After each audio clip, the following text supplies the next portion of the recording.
We're going to look at lesson 4, and lesson 4 is just a lot of definitions, to be honest. It's really not much math in this one. These are just definitions, postulates, and theorems that you're going to need in the future where you do proofs and whatnot. A lot of them are pretty self-explanatory. It's just good to know which one it is. So let's just look at some of them. This will not take long, but postulate 5, and a lot of these we've already talked about. Through any 2 points, there exists exactly one line. So 2 points, you can throw 2 points wherever you want. I put my 2 points, but between those 2 points, only one line can be drawn. There's exactly one line.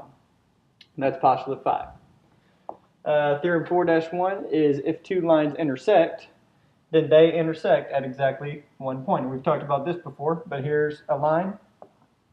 There's another line. Their intersection is a point, and you can call it A or whatever, but that's their intersection. But that's theorem 4-1. Very easy. Postulate 6 is through any 3 non-collinear points, there exists exactly one plane. We talked about that one. Well, let me draw the points first. 3 non-collinear points, there exists exactly one plane. 4-2, if there is a line and a point not on a line, so here's a line, all right, called 2 collinear points, and a point not on a line, then exactly one plane contains them. And that kind of goes back to postulate 6. It's just, you could look at it as 3 non-collinear points. And so exactly one plane would contain them. And the same thing really as the previous postulate. Theorem 4-3. If 2 lines intersect, then exactly one plane contains them. This one's even similar to the last one. Imagine there's a point here and a point here, and this is what we had before. Now we're just creating a line through it, but still only one plane contains those 2 lines that intersect at the point. They have to intersect. Postulate 7, moving on in our definitions. If 2 planes intersect, their intersection is a line. Now, drawing 2 planes is not easy, but I'll give it a whirl. This is probably going to go really bad. Yeah, let's not do that. If you have 2 planes, they intersect a line.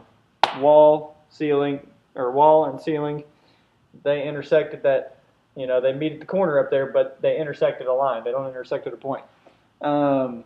Postulate 8. If 2 points lie on a plane, then the line containing the points lies on the same plane. All right, so here's 2 points that lie on a plane. We already know that they are in a plane. Well, the line that contains them also is within that plane. Postulate 9 kind of sums it all up. A line contains at least 2 points. A plane contains at least 3 non-collinear points. Space, the final frontier, contains at least 4 non-coplanar points. Postulate 9 kind of sums it up. And really the only example we'll look at, and that's all that there is for this lesson, the only example we'll look at is example 4, just because I think this always helped me understand planes. If you have planes and why it's 3 non-collinear points. If you have a podium or a table and it has 3 legs, well, 3 legs is 3 non-collinear points. That is exactly one plane.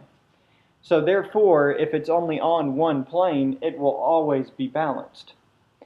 However, if you have 4 legs, okay, well, that's 4 non-collinear points. They're going different directions here. That's 4 non-collinear points. So therefore, that could be 2 different planes.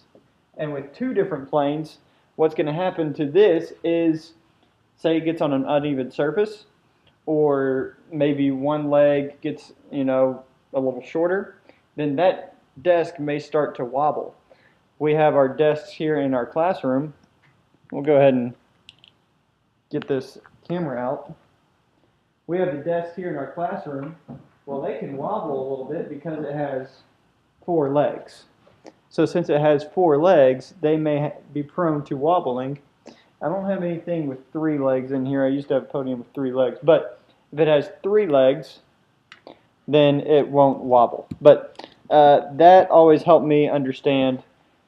Oop, that always helped me understand planes. So that was the only example I was going to give to help describe that. But that's all it is for lesson 4. Just those definitions. So this could be a good video or excerpt of a video to look at and kind of keep stored so you can memorize some of those concepts.